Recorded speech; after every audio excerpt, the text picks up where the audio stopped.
সৰ্বজন ৰন্ধন কৰ্মচাৰী নেতৃসকল আৰু আমাৰ CI2 নেতাসকল, বিশেষকৈ CI2 জিলা কমিটিৰ নেতা সন্মানীয় অভ্যৰ্থনা সমিতিৰ সভাপতি ডাঙৰীয়া আমাৰ মাজত আছে, দত্ত ছাৰ, আমাৰ প্ৰকাশ হাজৰিকা,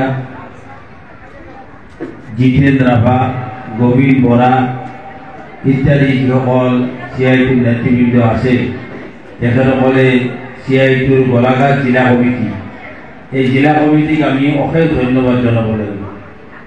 এই জিলা কমিটি বিৰাট শক্তিশালী জিলা কমিটি নহয়, কিন্তু খুব কম দিনৰ ভিতৰত ব্যাপক প্ৰস্তুতি চলাই এই জিলাখনত এটা পৰিৱেশ সৃষ্টি কৰিছে আৰু ৰাইজৰ পৰা ধন সংগ্ৰহ কৰি এই ধৰণে আপোনালোকক এই সভাখন কৰাৰ কাৰণে সুযোগ দিছে।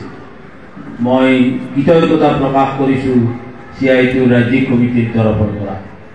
গোলাঘাট জিলাৰ গণতান্ত্ৰিক ৰাইজ, গোলাঘাট জিলাৰ ক্ষুদ্ৰ ব্যৱসায়ীসকল, গোলাঘাট জিলাৰ সৰু সুৰা মটৰ চালক মটৰ হয় বাইদেউসকল, C2 আসামৰ সম্পাদক প্ৰধান তপন শৰ্মা ডাঙৰীয়াৰ মন্তব্যৰ পৰা আপোনালোকে নিশ্চয় জানিব পাৰিলে যে যোৱা 13 আৰু 14 ছেপ্টেম্বৰত গোলাঘাটত অনুষ্ঠিত হোৱা সদৌ অসম মধ্যাহ্ন ভোজন কৰ্মচাৰী ইউনিয়নৰ ৫ম ৰাজ্যিক সন্মিলনত ইউনিয়নৰ পুনঃ গঠন হয়।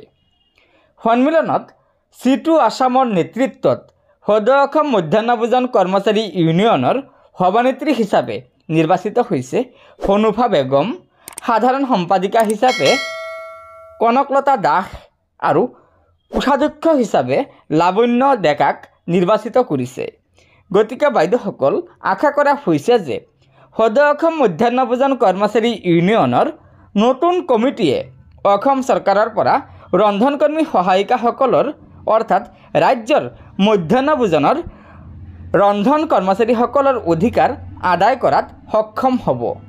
গতিকে বাইদেউসকল, এয়া নিশ্চয় ৰাজ্যৰ ৰন্ধনকৰ্মী সহায়িকাসকলৰ এটা অত্যন্ত গুৰুত্বপূৰ্ণ খবৰ, যিটো খবৰ ৰাজ্যৰ প্ৰতিগৰাকী ৰন্ধনকৰ্মী সহায়িকাই জনাটো অত্যন্ত প্ৰয়োজন।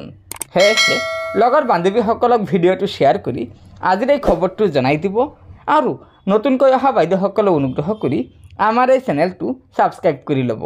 ধন্যবাদ। জয় আই অসম।